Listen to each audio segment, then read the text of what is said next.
First of all today, I must apologise that we here at Invicta Gaming have been quiet for so long. Like so many others, I caught COVID-19 at the back end of last year, and I have been out of action far longer than I would have liked. But we are back, and we'll be bringing you the same high quality content we were before the break. And we begin that high quality content with a look at Straka Studios' new roguelike dungeon crawler, Loot River. Released on the 3rd of May 2022, Loot River is a top-down pixelated 2.5D affair set in a dark fantasy world that, according to the Steam page, combines real-time combat with spatial block shifting.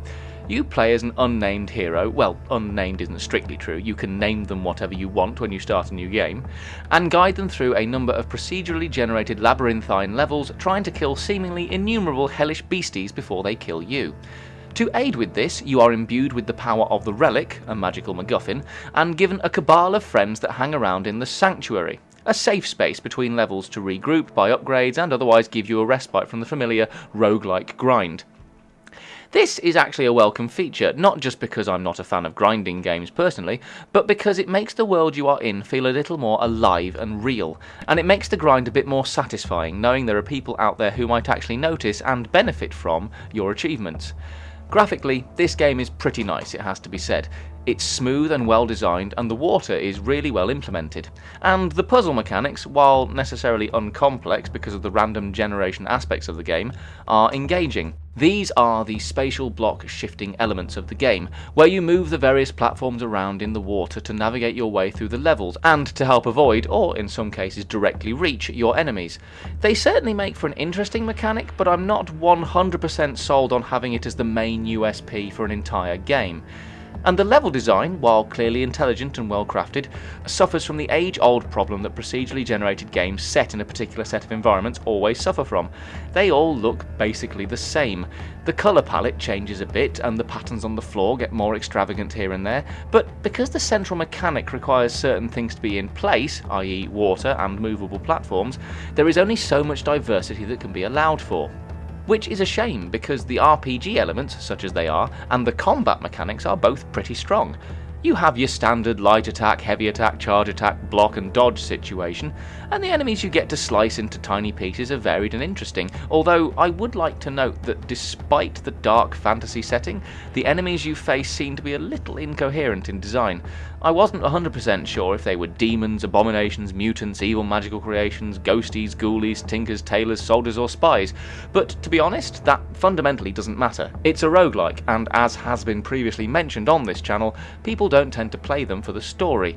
As a hack and slasher with some mild puzzle mechanics, it stands up very well, and the controls are pretty intuitive. Actually, on the subject of controls, it might be worth pointing out that until a patch was installed prior to release, I couldn't make the game work with the Steam controller configuration tool. In fact, as a Unity game on Windows 10, it didn't work particularly smoothly at all. I had a number of crashes to desktop that was far out of proportion to my playtime, especially with my controller connected. Now, I don't have any concrete proof that the patch fixed the issue, but after it was installed, it all worked perfectly with no crashes and the controller connected. And a pre-release patch for a review version is a good sign that the developers will keep an eye on the game from a maintenance perspective, so kudos to Straka Studios for doing that. Oh, as a side note, while the controls on both keyboard and controller are relatively intuitive and easy to handle, I want to make a small shout out to the person that decided in a combat game, where it will be used a lot, blocks should be allocated to the shift key.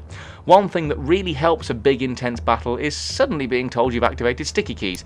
It's either poor planning or a beautifully sick joke. Anyway, I digress. The point is, Loot River is an enjoyable experience for anyone who likes roguelike games, and a pretty decent distraction to dip in and out of for less hardcore fans.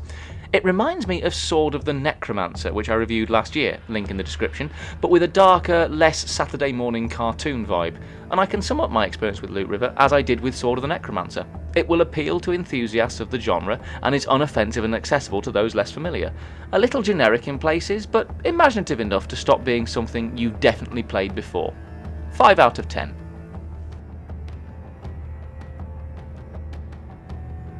I've been Chris for Invicta Magazine, and thank you for watching. Let us know what you think in the comments, and if you enjoyed it, please do give this video a like and a share. Don't forget to hit that subscribe button and keep up with all our latest content. You can also find us on Facebook, Instagram and Twitter, plus we stream regularly on Twitch, and you can find all those links in the description below along with our website. See you next time. Goodbye for now.